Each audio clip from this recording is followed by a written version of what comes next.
soy egresado de aquí. Entré a la biología con la intención de estudiar fósiles, fue lo que más me gustó.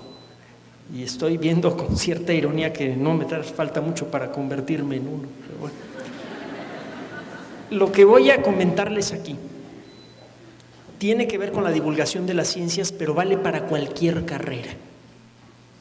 Si estudian ustedes leyes, si se vuelven ustedes bailarines profesionales, si se vuelven contadores, lo que vamos a platicar aquí les va a servir. ¿Por qué divulgar? ¿Qué es divulgar? Divulgar es dar a conocer de una manera aparentemente somera e informal, pero que esconde detrás un montón de trabajo intelectual. Y quieren ustedes hacerle entender a otras personas no solamente qué hacen, sino por qué lo hacen. La siguiente imagen, por favor. En el caso de una carrera como la biología, cuando yo entré, había dos opciones: o se dedicaba uno a la investigación o a la docencia. Existían otras opciones, por ejemplo, trabajar en un laboratorio de análisis clínicos tomando muestras o vendiendo seguros para automóvil. Esas eran las opciones para la biología, porque nadie entendía para qué demonios sirve la biología, ni los biólogos ni la sociedad. Siguiente imagen, por favor. Fue necesario un trabajo de divulgación amplio en todo el mundo para que se entendiera para qué sirve la biología.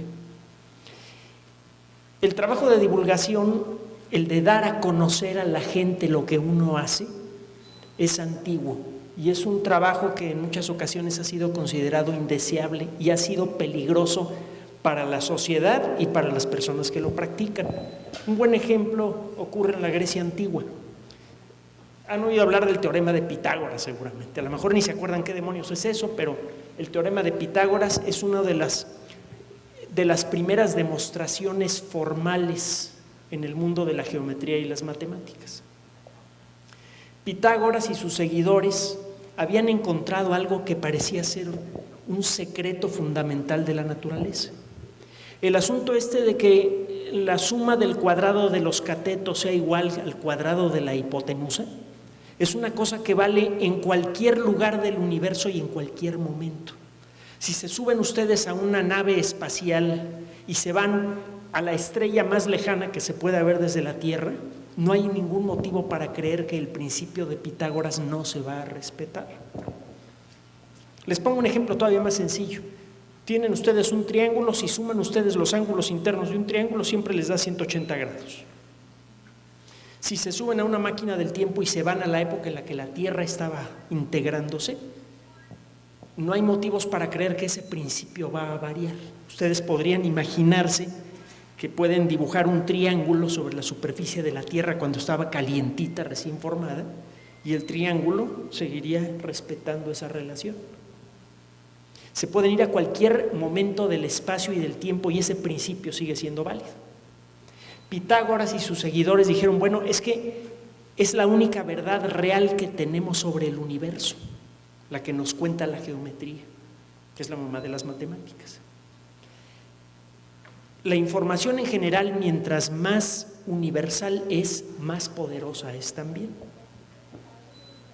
Si yo tengo aquí una información que me vale para todo el universo, esta información de alguna manera que todavía no sé cuál es, va a resultar ser la más importante del universo, va a ser la más poderosa. Aquel que tenga esa verdad y sepa interpretarla, va a tener el poder. Esta información no se le debe entregar a la gente. Esta información debe estar en manos de un grupo selecto de personas que va a saber cómo utilizar ese conocimiento para fastidiarse a los demás en pocas palabras, ¿no? Y una persona que espiritualmente estuvo en contra de eso fue Sócrates. Sócrates se dedicaba a despertar mentes, a invitar a que la gente se pusiera a pensar. Alguna vez, cuando tengan chance, busquen en internet la vida de Sócrates y el método socrático.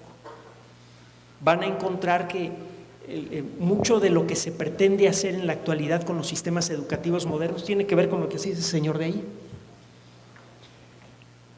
Sócrates fue exitoso para despertar la conciencia de la gente en la antigua Grecia. Tan exitoso que lo condenaron a muerte, porque decían que estaba corrompiendo a la juventud. Siguiente imagen, por favor. El descubrir verdades fundamentales de la naturaleza, de cualquier tipo, y el dispersarlas en la población, es una actividad que ha sido natural a la ciencia desde su origen. Nicolás Copérnico, en el siglo XVI, fue el antecesor de la ciencia moderna. Durante mucho tiempo la sociedad occidental había operado con la idea de que la Tierra es un lugar especial en el universo y que el ser humano ocupa un lugar especial en la Tierra.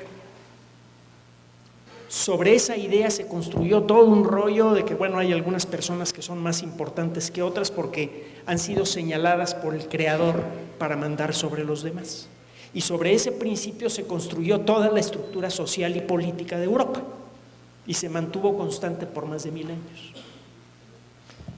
Copérnico, que tuvo una vida interesantísima, en sus ratos libres, él fue médico, fue canónigo, tuvo un papel muy importante en la sociedad de su época, incluso cuando su ciudad fue invadida militarmente, él participó en la defensa.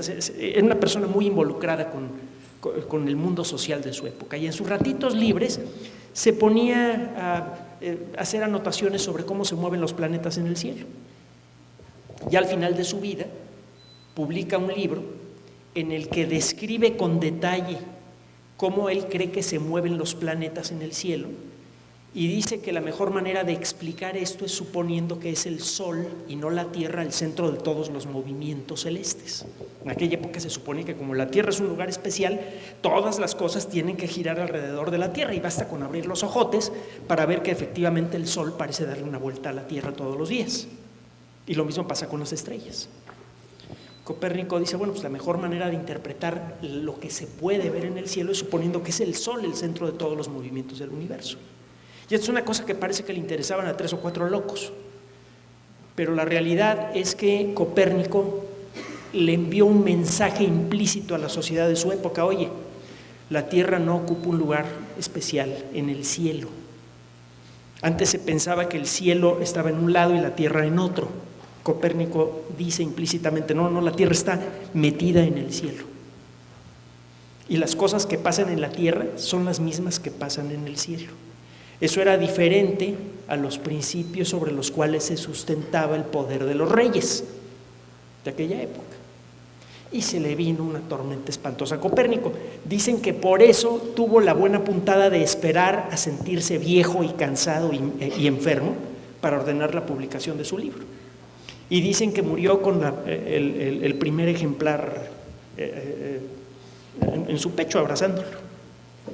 Tuvo la buena fortuna de evitar las peores consecuencias de su libro.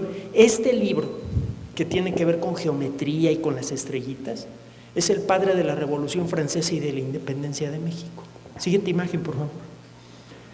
Este es el fundador de la ciencia moderna. Galileo Galilei fue la primera persona en hacer experimentos científicos públicos, verificables, en utilizar las matemáticas para apoyar un trabajo de investigación. Es la primera persona en hacer ciencia al estilo moderno. Galileo ya se había convertido en un académico muy famoso, estaba ganando incluso un poquito de dinero vendiendo un invento que no era de él, el telescopio. El telescopio fue inventado en Holanda y él mañosamente se hizo de uno de los ejemplares de telescopio que se vendían en aquella época en ese país.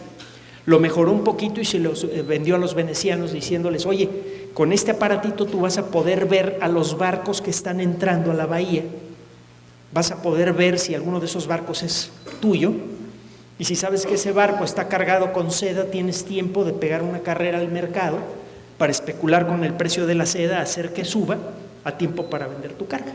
Y mucha gente cayó en la trampa y le compró su telescopio.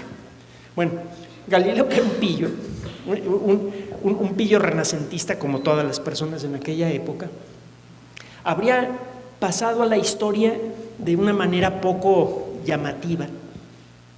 No recordaríamos su nombre más que estudiando rollo sobre historia de la ciencia de no ser por este libro de acá. Galileo toma la idea de Copérnico, la escribe en italiano, un idioma que mucha gente entendía en aquella época. La mayoría de los trabajos académicos en aquella época se hacían en latín, él escribe en italiano, publica este libro y al poco tiempo estaba sentado frente a los inquisidores. Estuvieron a punto de quemarlo vivo, porque Galileo en este libro, que está escrito para el público en general, ofrece argumentos incontrovertibles de lo que dice Copérnico. Dice, efectivamente la Tierra no está en el centro del universo, se mueve alrededor del Sol, y eso significa que la Tierra no está en ningún lugar especial en el cielo, y eso significa que el ser humano tampoco tiene por qué ocupar un lugar especial en el cielo, y eso significa también que no hay humanos que sean superiores a otros. O sea, todo el castillo de naipes que se había construido para sustentar el poder divino de los reyes se cae con este libro. Se armó un relajo espantoso, casi queman a Galileo, trataron de destruir las copias del libro, pero el libro se dispersó por toda Europa. Siguiente imagen, por favor. El relajo que armó Galileo tuvo consecuencias. Justo cuando estaba muriendo Galileo, nació Isaac Newton. Newton fue heredero cultural del trabajo de Galileo. Él aprendió a hacer ciencia apoyándose en las matemáticas y de hecho inventó una de las herramientas matemáticas más poderosas de la historia, una que todavía ahora es una de las más importantes del mundo, que es el cálculo diferencial integral. El trabajo de Newton era una cosa que le interesaba a uno que otro loco, uno que otro académico, pero cayó en manos de este hombre que era un artista, era actor, un actor mediocrón, que en una ocasión saliendo del teatro se hizo de palabras con un noble francés y los guaruras del noble francés le rompieron la dentadura. Este hombre abandonó París y cuando regresó lo hizo utilizando un seudónimo, Voltaire. Ya le seguía interesando el teatro, pero ya le interesaban otras cosas. Le interesaba, por ejemplo, la idea que había sido inspirada en el libro de Copérnico, que había sido promovida por Galileo y que le había recibido sustancia por parte de Newton, la idea de la universalidad de las leyes. Newton, al descubrir la ley de la gravedad, dice, oye, el mismo principio que me permite explicar por qué una manzana cae al suelo es el que me permite explicar cómo es que la luna se mueve en el cielo.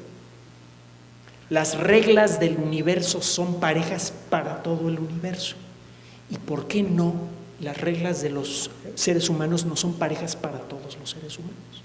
Ese fue el razonamiento. Se interesó mucho en las matemáticas y fue un interés que probablemente tuvo otros motivos. Esta dama, la marquesa de Châtelet, fue uno de los genios matemáticos más importantes en la historia del cálculo diferencial e integral. En sus ratos libres, la marquesa se dedicaba a jugar con el cálculo. De hecho, desarrolló algunos principios del cálculo diferencial e integral que aún ahora son cruciales. Para aprender cálculo hay que pasar por los teoremas de esta dama. Voltaire le interesaba mucho aprender matemáticas porque él sentía que detrás de las matemáticas existía un secreto que podría liberar la mente de la sociedad humana. Por esto que les acabo de contar, de la universalidad de las leyes.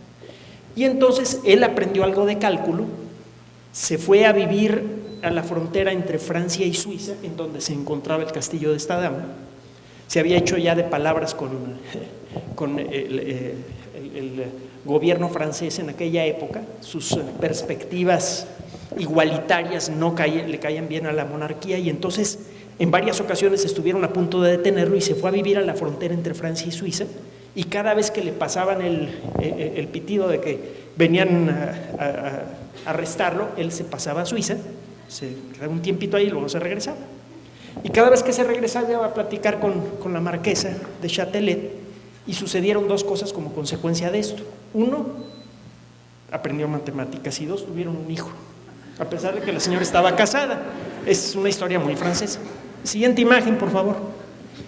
El trabajo de Voltaire y de otras personas que pensaban como él rápidamente se convirtió en una serie de principios fundamentales que se basan en la idea de la universalidad de las leyes. Y uno de esos principios se convirtió en un documento que se llama la Carta de los Derechos Humanos. Si en la actualidad ustedes pueden aspirar a entrar a una institución de educación de alto nivel, un sistema público de alto nivel, es gracias a esto. Las universidades públicas eran impensables en la época en la que creíamos que algunas personas valen más que otras. No fue sino hasta que empezamos a creer colectivamente que las leyes deben ser parejas para todos, que las leyes humanas deben ser como las leyes de la naturaleza, parejas para todos, que se hizo posible algo como esta escuela. Otra persona que siguió este espíritu y que también sentó las bases para cambios sociales profundos fue Darwin. El libro que él escribió, el más famoso de todos, porque escribió un montón, El origen de las especies por medio de la selección natural, es un libro que, al igual que el libro de Galileo y al igual que la obra espiritual de Copérnico y de Newton, estaba destinada para todos. El libro de Darwin no es un libro científico porque, les voy a contar un secreto, Darwin no era científico, era aficionado a la ciencia, era teólogo. Era el hijo desbalagado de un médico que prefería casar e irse con sus amigotes a estudiar, en pocas palabras. Y su papá, desesperado, logró conseguir, después de muchos esfuerzos, que estudiara teología con la intención de convertirlo el equivalente a un sacerdote, pero en el mundo anglicano, en pocas palabras, que se hiciera de una iglesia y que viviera de las limosnas que le daban las personas que asistían a escuchar sus sermones. Afortunadamente se dedicó como aficionado a hacer ciencia y escribió como aficionado para contarle a la sociedad lo que él había encontrado.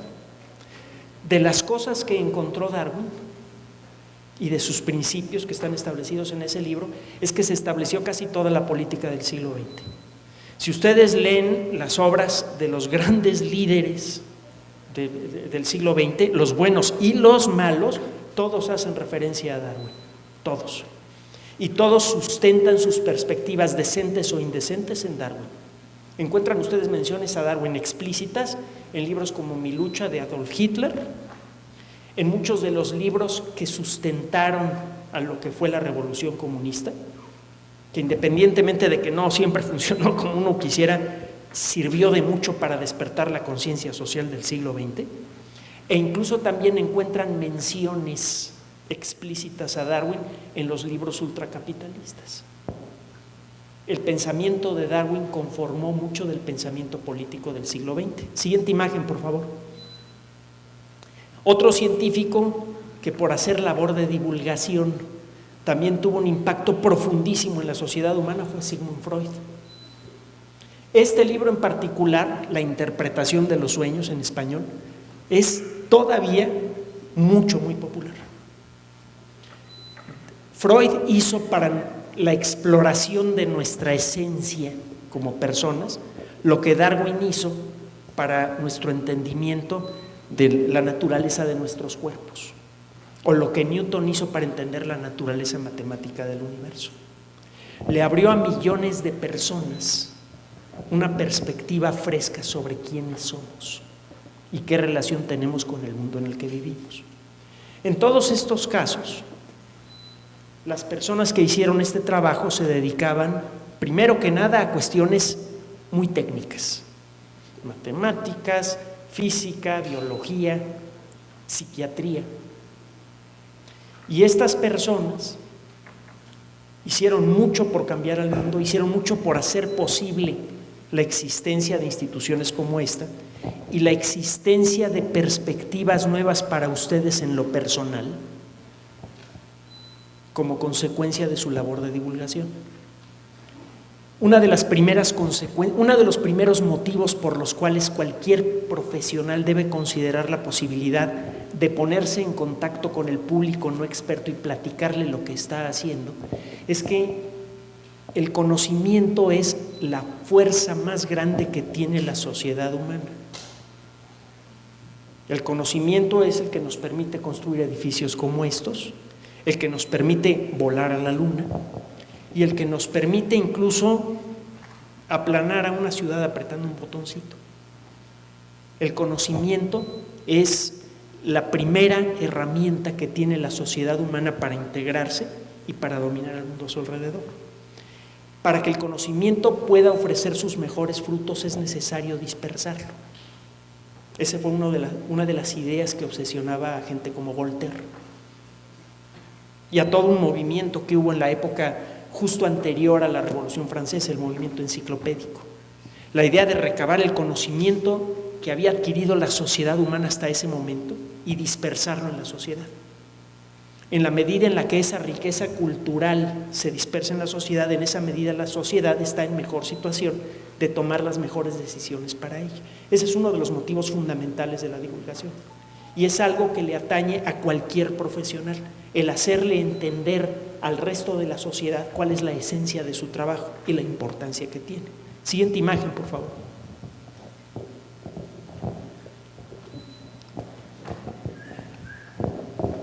Siguiente imagen, por favor. Gracias.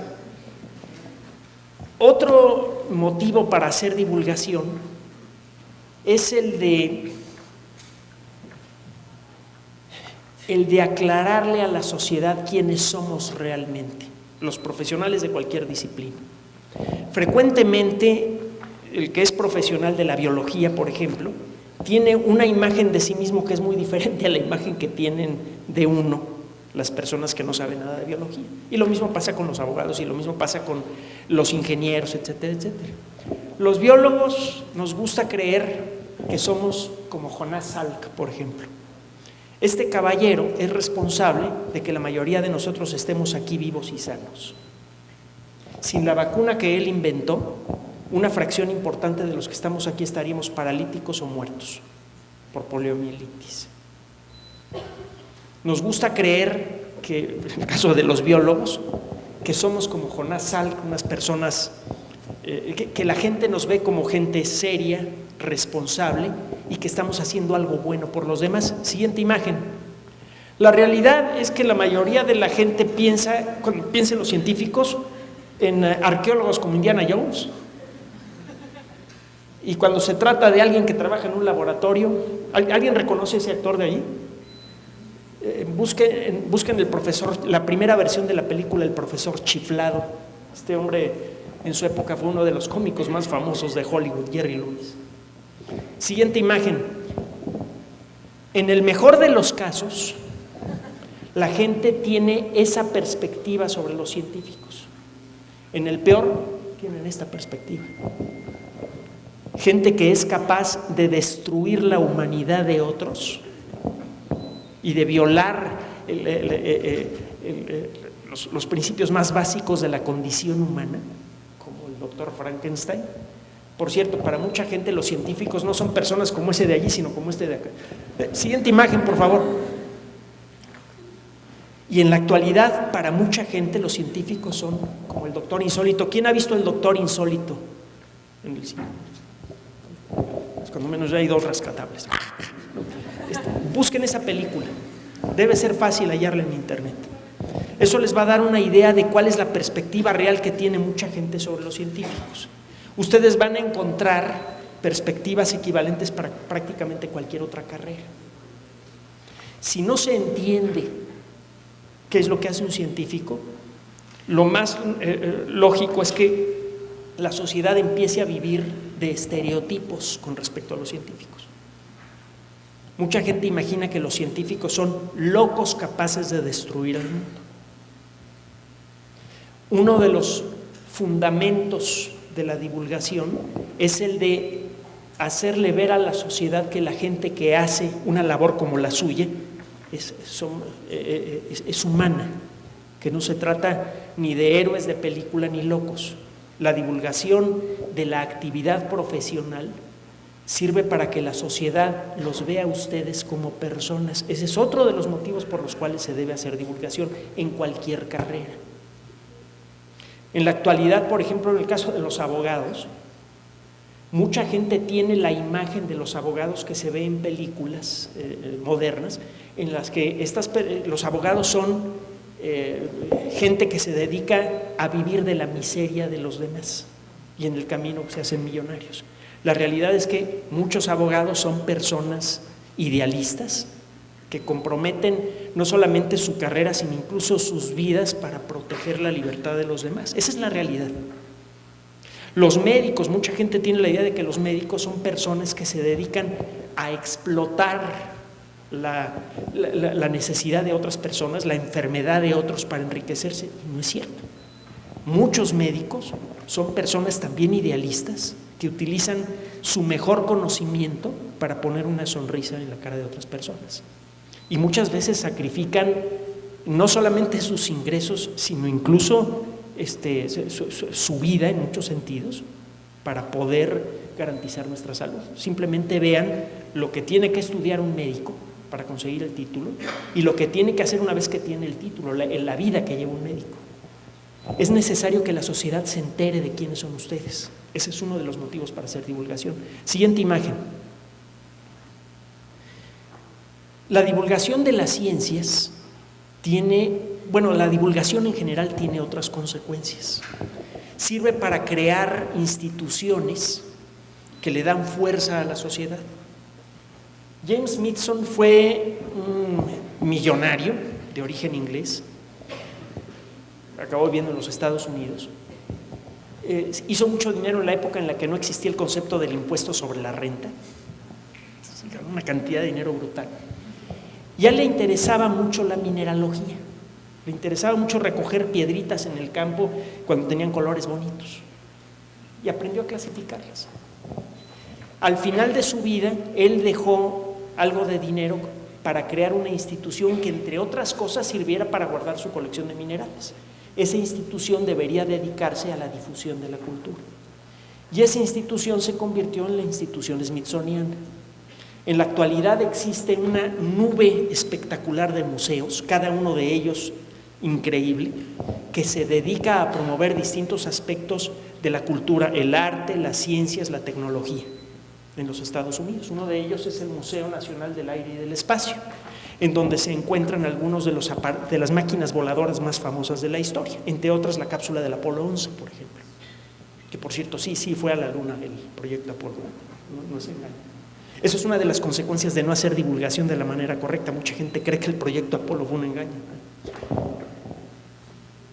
Los países, las sociedades que entienden bien cuál es el valor de la divulgación, tienen a personas poderosas como esta que generan instituciones dedicadas a la divulgación. Y esas instituciones son las que impulsan la cultura de su sociedad hacia adelante. Y esas sociedades son las que se vuelven más poderosas. En México no existe el equivalente de un Smithsonian. La falta de estas instituciones dedicadas a impulsar la cultura que apoyen a los esfuerzos públicos es responsable del pobre desempeño cultural de México. Y eso es lo que pone a México en el tercer mundo todavía. Siguiente imagen, por favor. Uno de los motivos para hacer divulgación es ese, el impulsar el desarrollo cultural de una sociedad. Otro motivo tiene que ver con el trabajo de estas personas. Los dos fueron zoólogos. ¿Han oído hablar de Primavera Silenciosa? Ese libro, en la década de los 60s, es el que disparó la conciencia ecológica del mundo moderno. Si en la actualidad estamos pensando en la energía verde, en la conservación ambiental, en controlar la contaminación atmosférica de una ciudad como la de México, etcétera, es en muy buena parte gracias a Rachel Carson. Esta mujer, que fue científica, casi al final de su vida se da cuenta que el DDT, el primer insecticida en ser utilizado a gran escala, estaba haciendo que las aves pusieran huevos con cáscara muy delgada. Estos huevos se rompían rápidamente y los pájaros se morían. Ella señaló el peligro, dijo: va a llegar un momento en el que en las primaveras no vamos a escuchar el canto de los pájaros, porque se van a morir todos por nuestra culpa.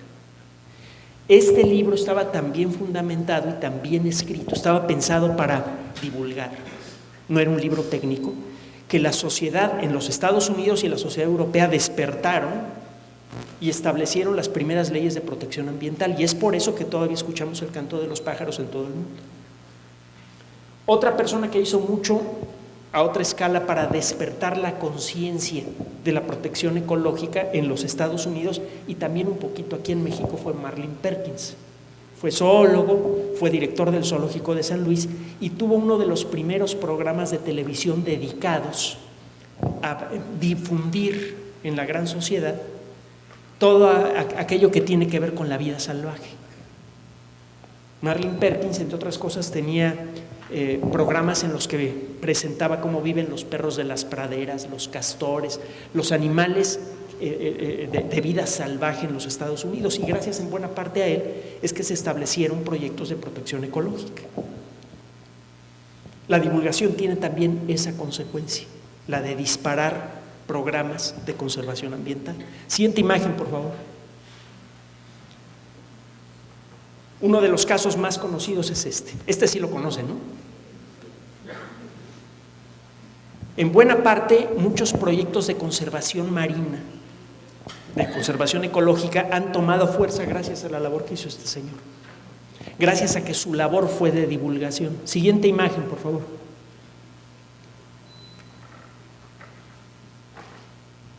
Casi todas las comunidades académicas hacen divulgación de siempre. Resulta un tanto irónico que en la actualidad, todavía en la actualidad, es difícil convencer a los jurados de titulación, por ejemplo, en el mundo de la biología, de la química, de la física, de que un trabajo de divulgación vale para obtener un título. Es irónico porque desde que nació la ciencia se ha hecho divulgación. Ya lo vimos hace rato, los primeros grandes científicos, los que establecieron la ciencia moderna, se dedicaban a la divulgación, y las primeras publicaciones científicas se dedicaban a la divulgación. Este es el primer número de Scientific American. Tiene más de 150 años de existir. Hay pocas revistas científicas que sean tan antiguas como Scientific American, y el objetivo de Scientific American era que la población en general se enterara de lo que se estaba haciendo en materia de ciencia y tecnología con la intención de que lo aplicaran en sus vidas diarias. Siguiente imagen, por favor. En su vida diaria. En la actualidad hay muchos científicos, algunos de ellos todavía vivos como Brian Greene, que han dedicado una buena parte de sus carreras a la divulgación con gran efecto. Carl Sagan hizo mucho por impulsar la idea de la conquista del sistema solar, una idea que se va a empezar a hacer realidad en los próximos años. En la próxima década que está por arrancar, arranca la conquista del sistema solar. Ya existen las naves, ya existen los proyectos, ya existe el dinero para poner gente en cohetes y enviarlos a la Luna y a Marte para que se queden allí. Va a ocurrir, en buena parte gracias al trabajo de Sagan. Brian Greene es una de las personas que ha hecho el mejor trabajo de divulgación en materia de física. ¿Han oído hablar del CERN, del acelerador de partículas, toda esta bola de cosas? En buena parte es gracias al trabajo de Greene. Y el poder entender qué demonios hacen los físicos en el CERN en buena parte se debe a Greene, que sabe explicar muy bien por qué los físicos agarran protones y los hacen chocar de frente. Y qué importancia tiene para la sociedad moderna el que jugueteemos con protones. La gente que se dedica a la divulgación de las ciencias no solamente está ayudando a crear conciencia ecológica, no solamente está ayudando a despertar la conciencia de la gente y a crear, entre otras cosas, nuevas leyes, nuevas perspectivas sobre cómo debe funcionar la sociedad, sino que también son los que están marcando el paso hacia el futuro. Siguiente imagen, por favor. En el mundo de la biología hay varios divulgadores que en sus países han tenido una enorme relevancia en el pensamiento cotidiano actual. Stephen Jay Gould fue un biólogo dedicado a cuestiones de evolución, que hizo más por difundir la idea de la evolución en los Estados Unidos. Un país que por mucho tiempo fue reacio a la idea de la evolución por ser ultraconservadores. Una enfermedad que todavía, por cierto, es muy común en ese país. Richard Dawkins, ¿alguien ha oído hablar de Richard Dawkins? Hay un libro que tienen que leer que se llama El gene egoísta. Es una de las personas que ha hecho más por despertar la conciencia social e incluso religiosa de mucha gente.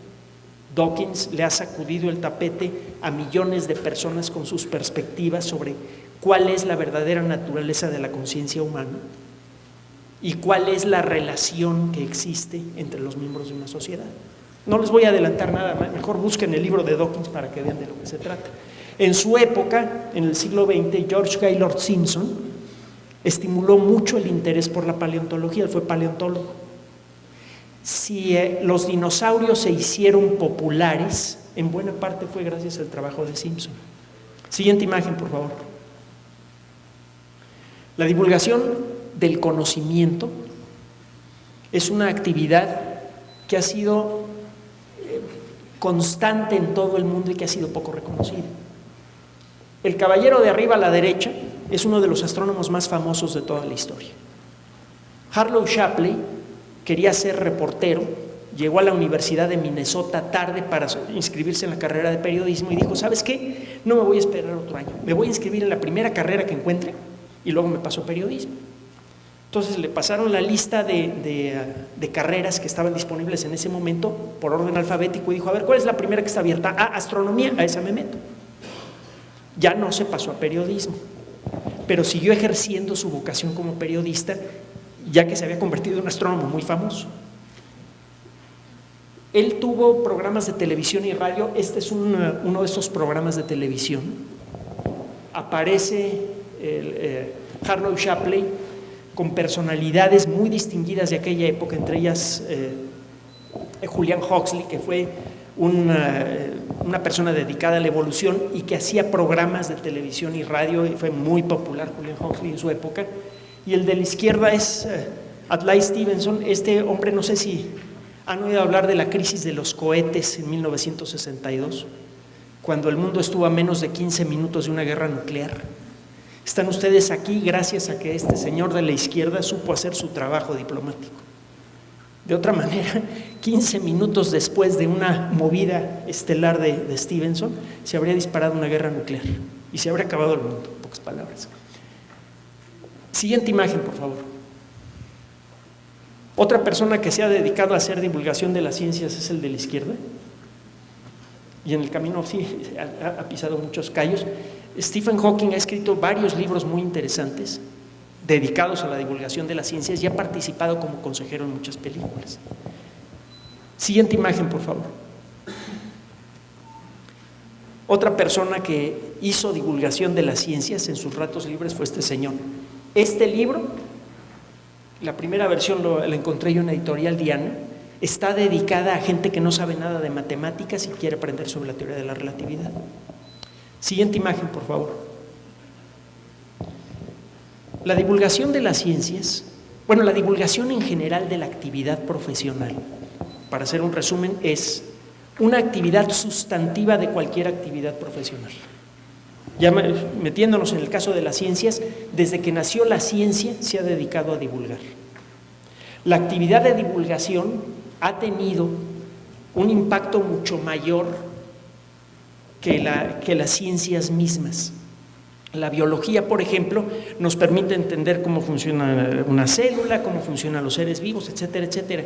El divulgar la biología ha tenido consecuencias en la estructura de la sociedad moderna. La astronomía nos permite entender cómo se mueven los planetas alrededor del Sol, etcétera, etcétera. La divulgación de la astronomía es la que estableció las bases de todas las revoluciones sociales que han transcurrido desde el siglo XVII hasta la actualidad. La independencia de México fue inspirada por la independencia de Francia y la independencia de Francia fue inspirada por Isaac Newton. Directamente, claramente, lean la historia, lean los documentos que escribe Voltaire para que vean el efecto que tuvo Newton en su pensamiento. y lean la vida de Voltaire para que vean el efecto que él tuvo en el desarrollo de la Revolución Francesa. La divulgación de las ciencias ha creado nueva conciencia social con respecto a la responsabilidad que tiene la sociedad humana hacia el mundo. La conciencia ecológica que tenemos ahora es consecuencia de la divulgación de las ciencias. Y la divulgación de las ciencias también ha servido para conformar el futuro. ¿Quién sabe quién es Arthur C. Clarke? ¿Han leído o visto la película 2001, Odisea del Espacio? Si no la han visto, véanla. Es uno de los clásicos del cine, y la novela es una de las novelas de ciencia ficción más importantes del siglo XX. Julio Verne, sí saben quién es, ¿no? Estas dos personas, al soñar con el futuro en sus novelas absurdas, impulsaron a millones de jóvenes a tomar carreras científicas y de ingeniería. Y gracias a eso es que se pudo desarrollar el proyecto espacial, gracias a eso es que se vino toda la revolución industrial del siglo XX.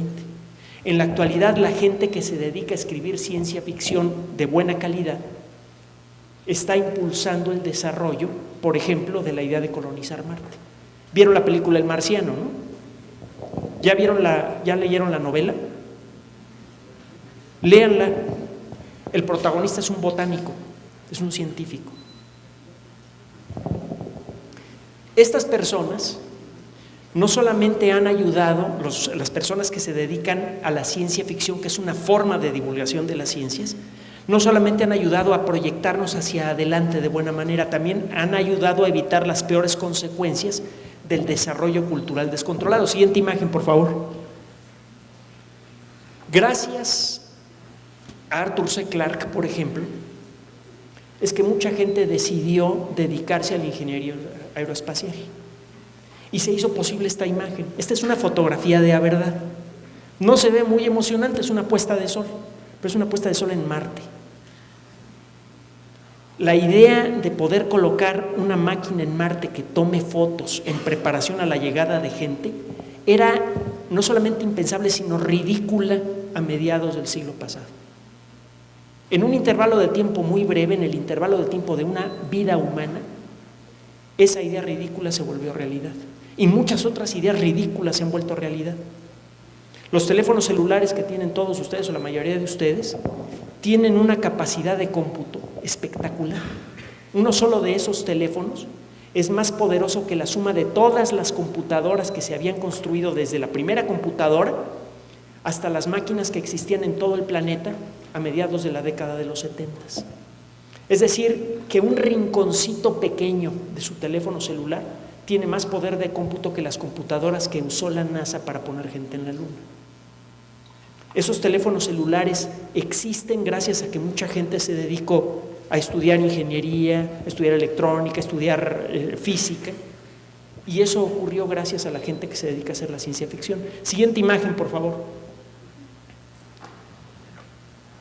La imagen de una persona caminando en la Luna se hizo posible gracias a la ciencia ficción. El presidente Kennedy decidió lanzar un reto a la comunidad estadounidense para pelearse contra los rusos, para tratar de ganarles prestigio a los rusos, en buena parte inspirado en la ciencia ficción. En aquella época la ciencia ficción se había hecho popular y un tema común de la ciencia ficción era colocar gente en la Luna. Él establece el reto para su propio país de colocar a una persona en la Luna antes del final de la década de los 70 y se consigue gracias a que mucha gente estaba sensible a la idea y estaba interesada en participar de ella. Siguiente imagen, por favor. La ciencia ficción también ha tenido otras consecuencias. Ha servido para advertir de futuros indeseables. ¿Alguien sabe quién es ese señor? ¿O ha leído esa novela? Es crucial que la lean, por favor. Si no la leen, se van a convertir en protagonistas de la novela. En Fahrenheit 451, siguiente imagen, por favor. Bradbury imagina que la gente deja de leer porque ya no tiene ganas de leer. De hecho, los bomberos se dedican a quemar las casas de la gente que tiene libros. Las casas ya no se queman solitas, solamente las queman los bomberos una sociedad torcida, solamente queman las casas de la gente que tiene libros. En las casas hay pantallas gigantes en donde aparecen payasos que le gritan a la gente todo el día para mantenerlos atarantados. ¿Les suena conocido eso? Las teles ya están. Si no hemos llegado al mundo de Bradbury es porque Bradbury lo advirtió a tiempo. En alguna ocasión una persona le dijo a Bradbury: oiga, ¿por qué ve usted nuestro futuro tan feo después de haber leído esa novela? Y dijo Bradbury: es que yo no estoy escribiendo sobre este futuro para hacerlo llegar, estoy escribiendo sobre este futuro para evitarlo. La ciencia ficción en más de una ocasión, la divulgación de las ciencias en más de una ocasión ha servido para que la sociedad humana tome un rumbo diferente al que lleva y esquive algunas de las peores consecuencias de su forma de actuar. Doctor Insólito es una novela que habla sobre la guerra nuclear e inspiró en mucho la presión pública que evitó la guerra con Rusia en la década de los 60. Siguiente imagen, por favor. De no haber sido por ese trabajo de ciencia ficción, probablemente la gente en su época no se habría alarmado tanto y ya no estaríamos ustedes y yo aquí. Siguiente imagen, por favor. Gracias. Aquí en México, la divulgación de las ciencias ha generado muchas vocaciones profesionales. Este caballero, el doctor Luis Estrada Martínez, es uno de los grandes pioneros de la divulgación de la ciencia en México. Es probablemente el más importante en el siglo XX.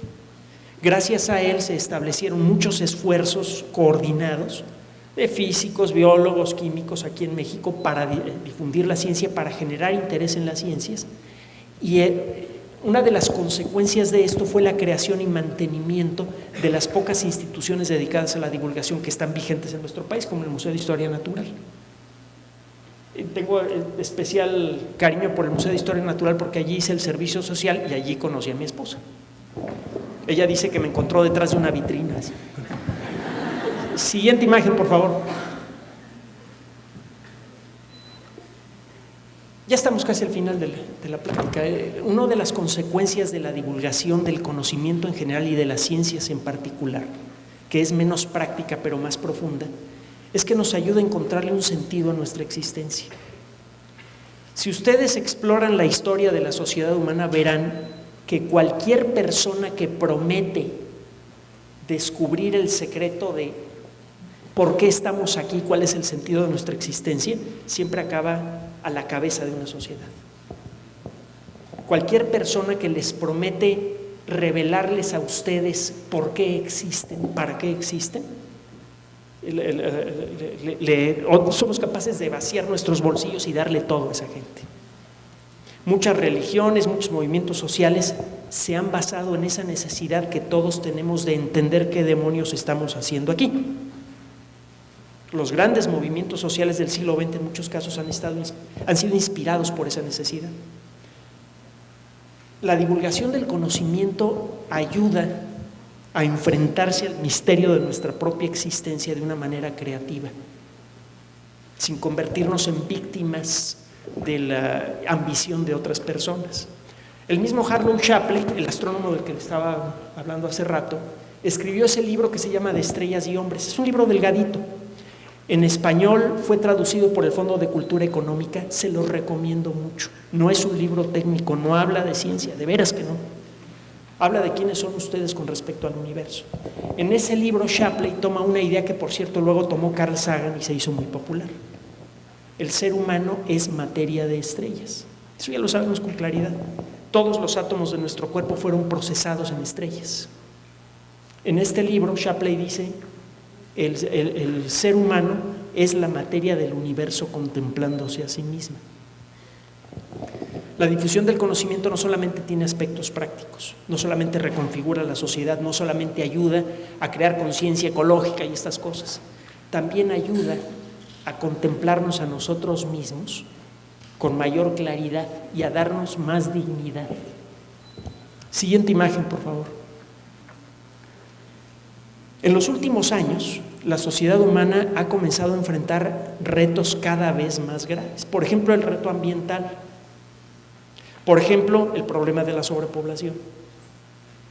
Y la única manera en la que vamos a poder enfrentar esos retos de la manera correcta es difundiendo lo que sabemos sobre estos problemas en la sociedad de la manera más completa posible, para que la sociedad tome las determinaciones que corresponden.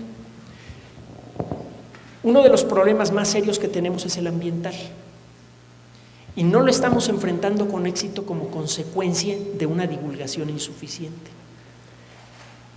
Aquí en México, por ejemplo, se han tomado medidas para el control de la contaminación que sabemos que no funcionan. El Hoy No Circula pues, es una copia de lo que se hizo en California en la década de los 60s y 70s, y se desechó en aquella época porque allá no funcionaba, aquí todavía lo estamos usando, quién sabe por qué. El control de tráfico, la forma en la que controlamos el tráfico en la Ciudad de México, sabemos que no funciona. Sabemos que el problema que tenemos es de sobrepoblación.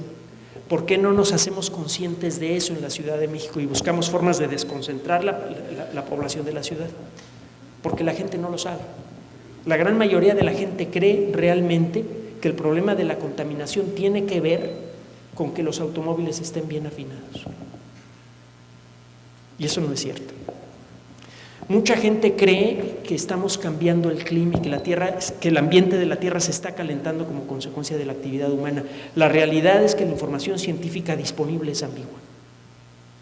Y como no se hace la divulgación apropiada sobre el tema, mucha gente se va con la finta que basta con dejar de utilizar el carro para evitar que el clima de la Tierra cambie. Y eso no es cierto. Cuando la divulgación de la ciencia se hace de manera correcta, la sociedad empieza a comportarse de la manera correcta. El problema en la actualidad, y esto no solamente vale para el conocimiento científico, es que estamos adquiriendo más información que sabiduría. ¿Quién sabe quién fue Isaac Asimov? Tienen que leer las novelas de Isaac Asimov. Seguramente han visto la película Yo, Robot con Will Smith. Se basa en una de las novelas más populares de Asimov. Asimov escribió más de 400 libros, la mayoría de ellos novelas de ciencia ficción y libros de divulgación. Son excelentes a una hora. Una forma rápida de aprender física, química, matemáticas es leyendo la obra de Asimov. Y sus novelas de ciencia ficción son muy entretenidas y son muy actuales. Las escribió hace 30, 40 años y está sucediendo ahora lo que él estaba anticipando.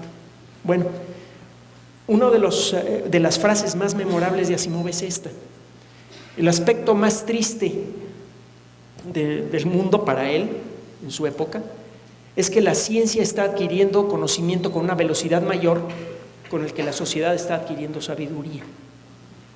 Cada vez tenemos más conocimiento y cada vez sabemos menos y menos qué hacer con él. Y eso es consecuencia de que la sociedad no sabe qué es lo que sabe con respecto al mundo. Tenemos cada vez más conocimiento con respecto a la forma correcta de conducir una sociedad, a la forma correcta de entendernos con el ecosistema, a la forma correcta de hacer las cosas, pero esa información se queda en pocas manos. Siguiente imagen, por favor. Un buen ejemplo de eso, un ejemplo muy actual que los va a afectar directamente, tiene que ver con el trabajo de estas dos damas. Son dos investigadoras que desarrollaron una técnica que permite editar genes con mucha facilidad. Siguiente imagen, por favor. En el año 2015, la revista Science, una de las más importantes en la historia de la ciencia, tiene más de 150 años de existir, al igual que Científica Americana, declaró a la tecnología CRISPR como la tecnología del año 2015. Este nombrecito no les dice nada. CRISPR es una tecnología que permite tomar los genes de alguien, sea una rata, una lagartija, una planta o una persona, y editar con facilidad esa información genética. Se puede realizar en principio en la sala de su casa y con una inversión económica menor a la de un carro de lujo grande. En principio, claro está, primero tendrán que estudiar un doctorado en genética, etcétera, etcétera. Pueden hacerlo aquí, por cierto. Hay buena gente aquí en esta cala. Pero el equipo técnico que se necesita para establecer un laboratorio casero de edición genética es relativamente accesible. A lo mejor estoy exagerando un poco con que se podría hacer en la sala de la casa, a lo mejor está en toda la casa, pero se podría hacer incluso en secreto, no se requiere de una inversión muy grande. Y ustedes podrían empezar a editar genes humanos. Sabemos, por ejemplo, qué genes están relacionados con ciertas variedades de cáncer. Sabemos de algunos genes que están relacionados con el desarrollo del sistema nervioso. Sabemos de algunos genes que están relacionados con el metabolismo. Ustedes podrían en principio empezar a crear gente que no se va a enfermar, que siempre va a permanecer delgada, que va a ser intelectualmente más estable y más inteligente y que va a tener muchas ventajas sobre los demás. ¿Vieron la película Gattaca? Bueno, esta tecnología puede hacer realidad ese futuro con rapidez. ¿Quién lo sabe? Muy poca gente. Si la sociedad no sabe que existe este potencial, ¿cómo demonios se van a crear las leyes que van a servir para controlar ese desarrollo y que garanticen que los beneficios de este conocimiento van a llegar a todos y no nada más un grupo pequeño de personas? Se sabe que existen grupos pequeños privados que están dedicados a explotar esta tecnología. No se sabe para qué. Probablemente para crear superhumanos. El mal uso, por cierto, de la ingeniería genética ha creado en la India, por ejemplo, una situación tan terrible que produjo el suicidio de miles de personas. ¿Han oído hablar de la compañía Monsanto y del problema que hubo con semillas con modificaciones genéticas? Busquen la historia, no se las voy a adelantar, busquen la historia. Como consecuencia de un mal uso social de ese conocimiento, miles de personas en la India se quitaron la vida, de campesinos, porque se quedaron sin qué comer. Y en los Estados Unidos han pasado unas cosas terribles también, y aquí en México también. Eso es consecuencia de una falta de trabajo de divulgación. Siguiente imagen, por favor. Esta son las últimas dos imágenes, tres imágenes. ¿Han oído hablar de Watson? Hace poco Stephen Hawking declaró que él consideraba la inteligencia artificial como el desarrollo tecnológico más potencialmente peligroso en la historia de la humanidad. Existen sistemas de cómputo, siguiente imagen por favor. Existen sistemas de cómputo que operan un tipo peculiar de programas que se llaman redes neuronales, que simulan el comportamiento de nuestras neuronas. Esos sistemas pueden aprender y aprenden bien. Existen sistemas, Watson es uno de los ejemplos más notables. Existen sistemas que han aprendido a diseñar toda clase de objetos. No sé si lo saben, pero ya se otorgó una patente a una computadora por inventar algo. Los cepillos de dientes que tienen las cerdas encontradas y que limpian mejor los dientes fueron diseñados por una computadora, no por una persona. Ya existen sistemas de cómputo que pueden analizar un contrato y detectar errores en el contrato mejor que un abogado promedio. Ya existen sistemas de diagnóstico clínico que son mejores que muchos médicos. Dentro de poco la tecnología puede desbancar a mucha gente. Están por llegar los automóviles que se manejan solos. Suena muy bonito, efectivamente, se reducen los problemas de tráfico, etcétera. ¿Qué va a pasar con la gente que vive de manejar un microbús? ¿Qué va a pasar con la gente que vive de manejar un autobús de carga? ¿A dónde van esas personas? ¿De qué van a vivir? La tecnología ya está. De hecho, los primeros trailers que se manejan solos acaban de ser probados hace unos pocos meses en los Estados Unidos. Y los Google Cars, búsquenlos en YouTube, ya llevan casi 2 millones de kilómetros y solamente hubo un accidente.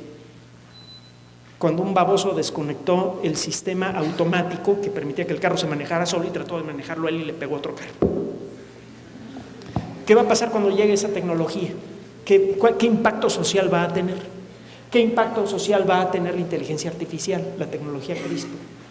Si queremos que ese impacto sea bueno, hay que enseñarle a la sociedad lo que se puede hacer con esa tecnología para que la sociedad tome la decisión correcta sobre cómo utilizarla. De otra manera vamos a ser víctimas de ese conocimiento. Siguiente imagen.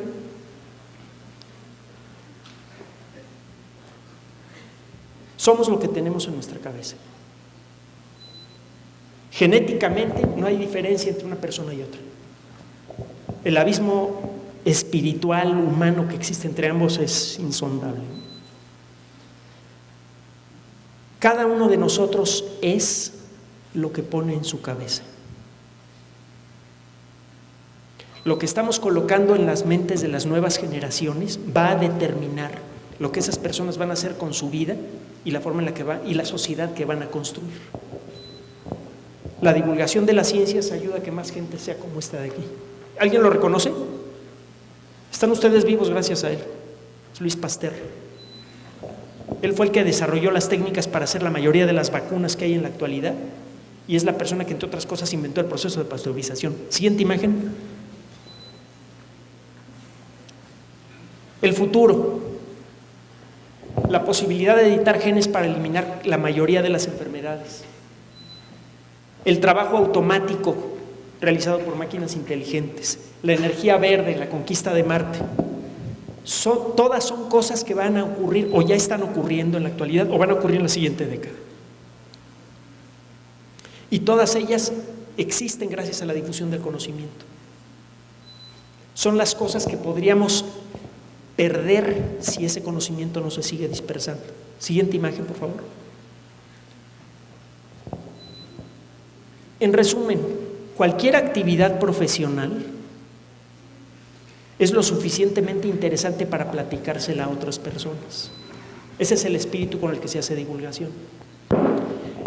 La divulgación debe ser una de las vertientes posibles para el desarrollo profesional de cada uno de ustedes.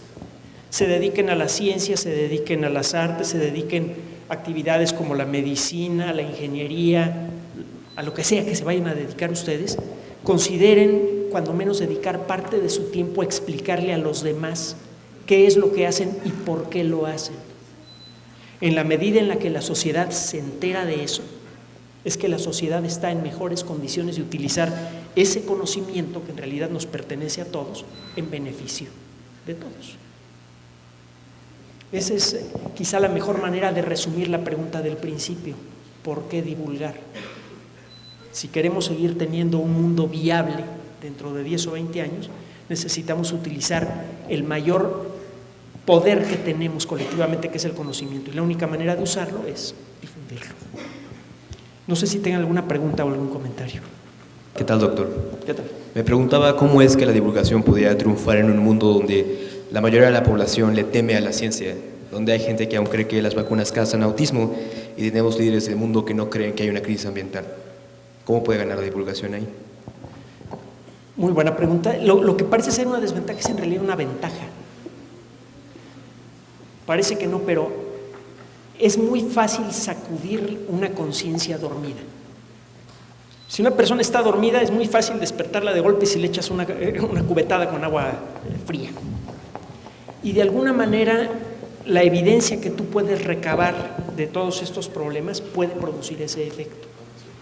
Es más difícil divulgar, es más difícil sacudir la conciencia de una persona que se ha informado algo sobre la verdadera situación ambiental del mundo moderno y que está tratando de defender, por ejemplo, a una industria. Esa gente generalmente está informada y está buscando intereses personales. La colectividad en general desconoce estos problemas. En el momento en el que encuentras la manera de explicarle las cosas de manera que resulten claras, el efecto es exactamente el opuesto al que tenías antes. La inconsciencia se convierte en interés. El asunto está en hacerlo de una forma que resulte razonablemente honesta. El caso ambiental a mí me preocupa mucho. El impacto ambiental de la sociedad humana es terrible y muy negativo. Y estamos tratando de centrar toda la discusión ambiental en temas que son científicamente muy discutibles, por ejemplo, el calentamiento global antropogénico. ¿Hay evidencia de que estamos afectando al clima terrestre? Sí, sí la hay. Pero definitivamente lo que se dice es muy diferente a lo que se puede verificar con información científica. En la revista Nature, por ejemplo, han sido publicados recientemente trabajos que sugieren que Groenlandia se ha derretido por completo varias veces en el último 1.000.000 de años. El panel intergubernamental de cambio climático, que es el departamento de la ONU que está promoviendo toda esta perspectiva sobre calentamiento global, decía hasta hace poco que Groenlandia había permanecido sin derretirse por 2 millones de años. Se aseguraba que todo el cambio climático, el derretimiento de glaciares, etcétera, es producido por nuestra culpa. Ahora resulta que hay trabajos que se vienen manejando desde 2010 que sugieren que cuando menos la mitad de ese derretimiento es consecuencia de un fenómeno natural. Si tú le estás repitiendo al público que nosotros estamos generando cambio climático, estamos calentando la Tierra, y de pronto alguien te saca ese trabajo y dice, oye, nada más en este trabajo dicen que la mitad no es culpa nuestra, y la otra mitad, pues quién sabe, ¿no? ¿Qué es lo que estás generando? Estás generando escepticismo con respecto a todos los programas de protección ambiental. Es una cosa que a mí me ha preocupado mucho. El verdadero problema ambiental parece que está sustentado en la sobrepoblación. El exceso de población te genera un exceso de demanda en recursos naturales, te genera mucho dióxido de carbono por la respiración de casi 8,000 millones de personas. Parece que el 20% más o menos del dióxido de carbono que generamos los seres humanos lo hacemos por el solo hecho de respirar. No es la industria ni los automóviles, sino nosotros. Una vez que esos hechos llegan al gran público, la gente empieza a sentirse escéptica con respecto a todo el asunto. Estaban exagerando con este asunto del derretimiento de los glaciares, seguramente están exagerando con lo demás. El problema de la divulgación de las ciencias es que, a diferencia de otras actividades formales, es que no existe una conciencia suficientemente sólida y consistente de qué es el trabajo de divulgación. Se entiende muy bien cómo se debe hacer la investigación y cuál es la ética del investigador. Lo mismo pasa con la persona que se dedica a la docencia, pero no se entiende en la divulgación. Ha habido algunos esfuerzos, el problema es que estos esfuerzos han sido más bien para proteger intereses personales. Por ejemplo, se mencionan pecados, no pecadores, pero hay una institución muy importante aquí en México que ha pretendido, ¿cuál sería el verbo apropiado? Agandallar toda la divulgación de las ciencias, que sean ellos los que dicen quiénes pueden ser divulgadores y quiénes no. Y el criterio que han utilizado es, en cierto modo, político. Pues yo no me voy a meter en detalles, pero los esfuerzos que se han hecho en países como México para tratar de darle formalidad a la divulgación de las ciencias no han sido incluyentes, sino que han sido excluyentes. Solamente entran los cuates y solamente cuando tienen ciertas perspectivas políticas. Esta falta de seriedad en la actividad de divulgación está afectando seriamente a todas las personas que la practican. Por ejemplo, esta gente que está tratando de acaparar la divulgación de la ciencia en México no considera la divulgación como divulgación a la ciencia ficción, cuando es una de las formas más efectivas de divulgación que han existido alguna vez. Mucha gente se ha interesado en las ciencias, incluso se ha vuelto practicante de las ciencias por leer a Julio Verne o a Arthur C. Clarke o a Isaac Asimov. Entonces, la divulgación se ha debilitado por esta falta de entendimiento de su propia importancia y por falta de establecer un código ético razonablemente decente para su práctica. Gracias por la pregunta. ¿Cuál sería la diferencia entre divulgar y difundir? Gracias.